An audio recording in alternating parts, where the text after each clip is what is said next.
Hello guys, welcome again print report एक online learning platform पर। तो आज हम पढ़ने वाले हैं हिमाचल के जो हिल स्टेट में जो आपके प्रजामंडल बने थे वो कब बने थे और कौन कौन से थे। जो हिमालयन रियासती प्रजामंडल से हम शुरू करेंगे। शिमला हिल स्टेट प्रजामंडल एक ही नाम था, ठीक है। कब बने थे तो आपके सामने लिखा है 1938-39, ठीक है। दिसंबर 1938 से शुरू होता है, 39 में जाकर बन जाता है। लेकिन मोस्टली टाइम इसका आंसर 1939 ही दिया जाता है। काफ़ी बार एग्जाम में क्वेश्चन पूछ लिया है, तो आपने याद रखना है 1939 इसका काफ़ी ज़्यादा बार आंसर आया है। कुछ किताबों में 1938 भी दिया है, ठीक है। हिमालयन रियासती प्रजामंडल, देखिए हर रियासत में प्रजामंडल तो बन रहा था, ठीक है। अलग अलग रियासत, जैसे सिरमौर में अलग बनता है, मंडी में अलग बनता है, लेकिन हिमालयन जो रियासती प्रजामंडल है, हिमालयन का मतलब है जो शिमला हिल्स में जितनी भी रियासतें आती हैं उनका एक मंडल बनाना, ठीक है। उनके लोगों का एक ही ग्रुप बनाना, एक ही संगठन बनाना। तो ऐसा विचार क्यों बड़े नेताओं के दिमाग में आते हैं, जो हिमाचल के बड़े नेता हैं उनके दिमाग में विचार आता है। क्यों आता है? 1939 में, देखिए 1938 दिसंबर से लेकर 1939 में लुधियाना कॉन्फ्रेंस होती है आपकी, all India state people conference Ludhiana में होती है, लुधियाना में, ठीक है। All India state people conference होती है, जिसकी अध्यक्षता कौन करते हैं? जवाहरलाल नेहरू, ये अध्यक्षता करते हैं, ठीक है। हिमाचल से बहुत सारे जो नेता थे, स्थानीय नेता थे, वो यहाँ पर जाते हैं लुधियाना में, प्रेजेंट टाइम में पंजाब में है, ठीक है। तो यहाँ पर जाते हैं और काफ़ी ज़्यादा प्रभावित होते हैं। जो मुख्य नेता यहाँ पर गए थे, देखिए भागमल सोटा, पंडित पद्मदेव, हितेंद्र सिंह, सदाराम चंदेल, ठीक है। ये नाम आपने याद रखने, जैसे भागमल सोटा जुब्बल से थे। ऐसे क्वेश्चन भी कई बार एग्जाम में पूछ लेते हैं कि जो 1939 का लुधियाना कॉन्फ्रेंस हुआ था तो वहाँ पर जुब्बल से कौन गए थे, तो आपने याद रखना भागमल सोटा। पंडित पद्मदेव आपके बुशहर रियासत से थे, हितेंद्र आपके सिरमौर रियासत से थे, और आपका सदाराम चंदेल बिलासपुर रियासत से थे, ठीक है। काफ़ी सारे नेता थे जो मुख्य हैं, मैंने आपके सामने लिख दिया है। इन नेताओं में से भी भागमल सोटा और पंडित पद्मदेव बड़ी मुख्य भूमिका निभाते हैं हिमालयन रियासती प्रजामंडल की स्थापना में, ठीक है। देखिए हिमालयन रियासती प्रजामंडल जब बनता है तो उनके जो अध्यक्ष हैं पंडित पद्मदेव को बनाया जाता है। जो अध्यक्ष या प्रधान कहिए, प्रधान जो प्रधानमंत्री थे, प्रधान थे, ठीक है। और जो महामंत्री हैं वो आपके भागमल सोटा को बनाया जाता है, ठीक है। फिर आपको बता देता हूं, ये बुशहर से थे और ये आपके जुब्बल से थे, ठीक है। इनको बनाया जाता है। लगभग 48 प्रिंसली स्टेट्स, हिल स्टेट्स पार्ट लेती हैं इसमें। ये गढ़वाल से लेकर, जो गढ़वाल है आपका, वहां से लेकर जो आपका शिमला है, ठीक है, गढ़वाल है जो आपका, यहाँ से लेकर शिमला तक जितनी भी पहाड़ी रियासतें हैं, शिमला में भी जो पड़ती थी, उन सभी लगभग 48 प्रिंसली स्टेट ने इस रियासती प्रजामंडल में भाग लिया था, ठीक है। इस समय बात करें यहाँ के जो वॉइस रॉय थे वो लॉर्ड लिनलिथगो थे, लॉर्ड लिनलिथगो, ठीक है, वॉइस रॉय थे आपके। तो आपने इस चीज़ का भी ध्यान रखना है। अब आगे बात करते हैं Himalayan hill state regional council. Himalayan hill state regional council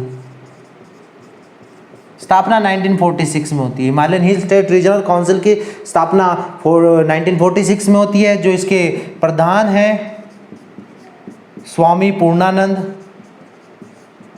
पूर्णानंद बनाए जाते हैं, ठीक है। जो आपके सचिव हैं वो आपके पंडित पद्मदेव बनाए जाते हैं, ठीक है। अब क्या होता है, जो प्रधान का कार्यालय है वो मंडी में रखा जाता है, कार्यालय यहाँ पर मंडी में रखा जाता है। जो सचिव होते हैं पंडित पद्मदेव में, आपको पता है बुशहर रियासत से, शिमला से है, तो इनका कार्यालय शिमला में दिया जाता है। पूर्णानंद जी आपके मंडी से थे तो उनका कार्यालय मंडी में दिया जाता है, ठीक है। तो आगे जब यहाँ पर इनकी मीटिंग होती रहती है, ठीक है, उसके बाद जो पहला 1946 में ही इनका सम्मेलन होता है, मंडी में होता है, ठीक है, आपने याद रखना है मंडी में, ठीक है। तो इस सम्मेलन की अध्यक्षता, काफी इंपॉर्टेंट नेम है, अध्यक्षता कौन करते हैं? गुरदयाल सिंह ढिल्लों। ये कौन थे? ये सेनानी थे, आजाद हिंद फौज के सेनानी थे, आजाद हिंद फौज, सॉरी हिंद फौज के, जो आजाद हिंद फौज थे उसके सेनानी थे। क्वेश्चन एग्जाम में काफी बार पूछा जाता है, ठीक है। अब यहाँ पर 1946 में एक दूसरा सम्मेलन भी इनका होता है, ये नाहन में होता है, सिरमौर रियासत में, सिरमौर में होता है। यहाँ पर 1946 में दूसरा जो आपका सम्मेलन होता है Himalayan hill state regional council इनका होता है। तो यहाँ पर दोबारा से जो इलेक्शन है, इलेक्शन की बात चलती है कि नए इलेक्शन किए जाएं, तो यहाँ पर क्या होता है? वाईएस परमार को प्रेसिडेंट बना दिया जाता है, ठीक है, ठीक है। और जो आपके पंडित पद्मदेव हैं, पद्मदेव, इन्हें जनरल सेक्रेटरी बनाया जाता है, ठीक है, जीएस लिख देता हूं, जनरल सेक्रेटरी बनाया जाता है, ठीक है। अब क्या होता है?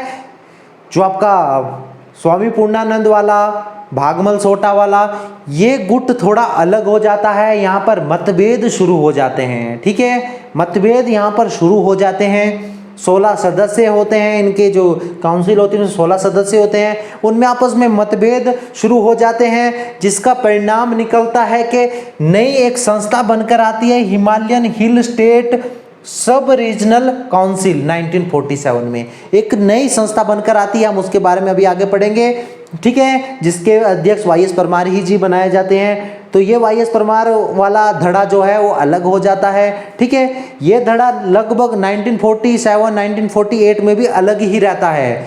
मैं आपको जैसे जैसे आगे बढ़ेंगे बताऊंगा कि क्या हुआ था 1946 के बाद, ठीक है। अब क्या होता है कि जो Himalayan hill state regional council के जो सदस्य थे उनकी 15 सदस्यों की मीटिंग बुलाई जाती है रॉयल होटल शिमला में,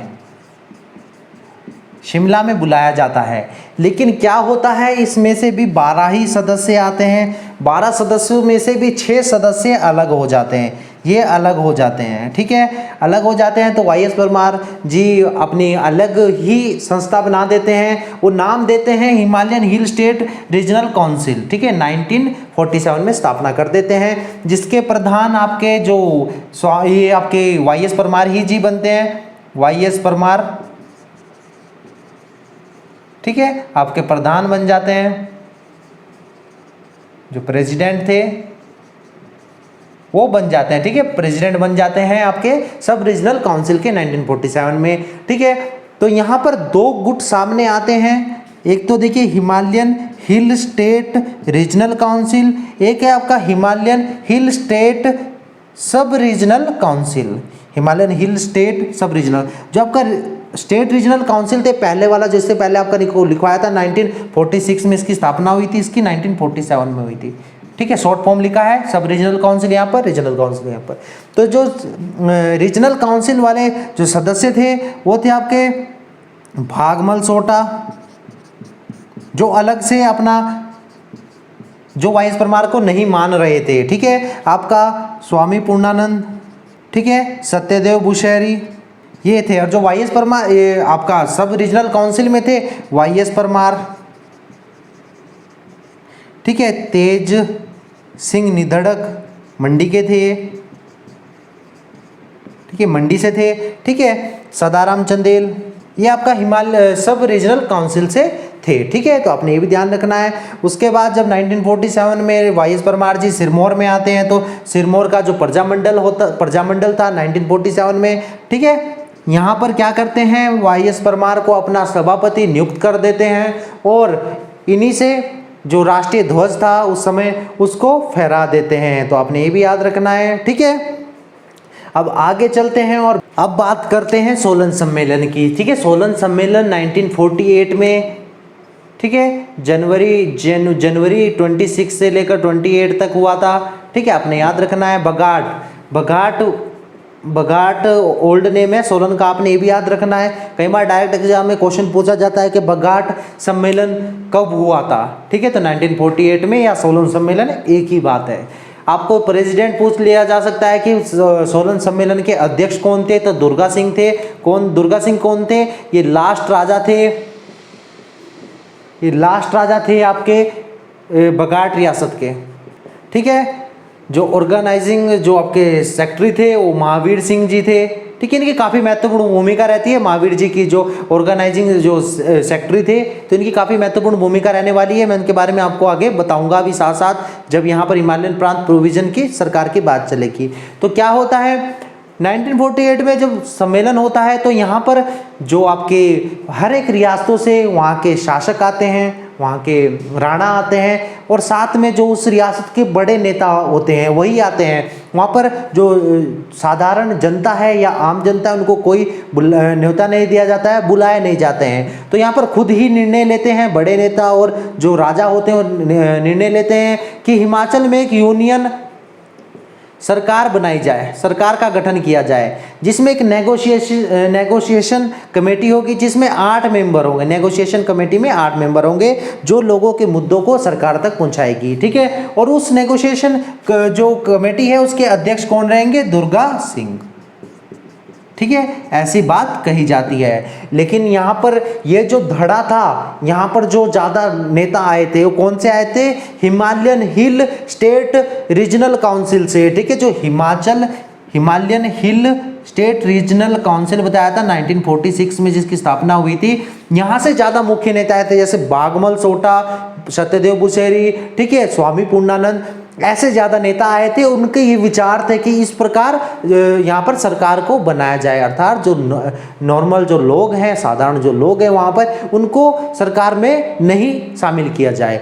लेकिन जो दूसरे जो गुट था वाईएस परमार का, हिमालयन हिल स्टेट सब रीजनल काउंसिल 1947 में जो बना था, वो इस चीज़ का बिल्कुल बहिष्कार करते हैं। वो बोलते हैं कि हम इस बात को नहीं मानेंगे कि आप लोग बड़े नेता और जो शासक हैं मिलकर सरकार बना रहे हैं, आम जनता को आप मिला नहीं रहे हैं। तो यहाँ पर वाईएस परमार बोलते हैं कि सत्ता को आम जनता के हाथ में सौंपनी चाहिए, जैसी सत्ता चाहेगी वैसी सरकार बनेगी, उसी प्रकार सरकार बनेगी। लेकिन ये जो धड़ा था ये काफ़ी शक्तिशाली था, ये बात नहीं मानता है। तो वाईएस परमार सीधा दिल्ली जाते हैं और जो आपके सरदार पटेल जी थे उनसे मिलते हैं और उनको सारी बात बताते हैं। तो सरदार पटेल जी क्या करते हैं, यहाँ पर आते हैं हिमाचल में, और हिमाचल में हिमालयन प्रांत प्रोविजनल सरकार के गठन कर देते हैं 1948 में, ठीक है, जिसका हेडक्वार्टर शिमला में दिया जाता है। और जो सरकार है उसको हेडेड किया जाता है शिवानंद रमोल से, ठीक है। तो आपने इस चीज़ का याद रखना है, जो हिमालयन प्रांत प्रोविजन सरकार बनी थी 1948 में, उसको हेडेड किसने किया था? शिवानंद रमोल ने। काफ़ी इंपॉर्टेंट क्वेश्चन है, ठीक है। शिमला में हेडक्वार्टर रखा गया था। तो आपने कंफ्यूज नहीं होना है, Himalayan hill state regional council दूसरी बैठक थी और हिमालयन हिल स्टेट सब रीजनल काउंसिल दूसरी बैठक थी। उसी का पार्ट है रॉयल होटल शिमला में। यहाँ पर ये बताना भूल गया था, रॉयल होटल में मीटिंग होती थी, शिमला में है, यहाँ पर ये मीटिंग होती थी। और ये मिलकर आपने अलग से वाईएस परमार जी आपके सब रीजनल काउंसिल बनाते हैं। यहाँ पर जो उन्होंने वाईएस परमार जी ने बहिष्कार किया था सरकार का, आम जनता के लिए बोला था कि आम जनता को सरकार में सहयोग मिलना चाहिए या रोल मिलना चाहिए, तो उसका आगे जाकर वाईएस परमार जी को काफ़ी बड़ा फायदा होता है। वाईएस परमार हिमाचल के पहले सीएम के रूप में भी आप लोगों को देखने को मिले थे, ठीक है। तो जो आपका हिमाचल का इतिहास है उसके काफ़ी सारे लेक्चर अपलोड कर दिए हैं, आप सभी लेक्चरों को देखिए। यहाँ पर हम इस लेक्चर में हिमाचल का जो इतिहास है उसको क्लोज कर देंगे। जो नेक्स्ट लेक्चर हम बनाएंगे आगे आने वाले समय में, हम आप लोगों को देंगे हिमाचल की लोक कला और संस्कृति, ठीक है। जो लोक कला हिमाचल की रही है, संस्कृति उसमें लोक नृत्य, लोक गायक जो भी रहे हैं, भाषाएं, उससे रिलेटेड मंदिर, जो भी आपकी सारी चीज़ें आती हैं संस्कृति में, उन सभी के ऊपर वीडियो लगातार बनाएंगे, ठीक है। मिलते हैं, धन्यवाद।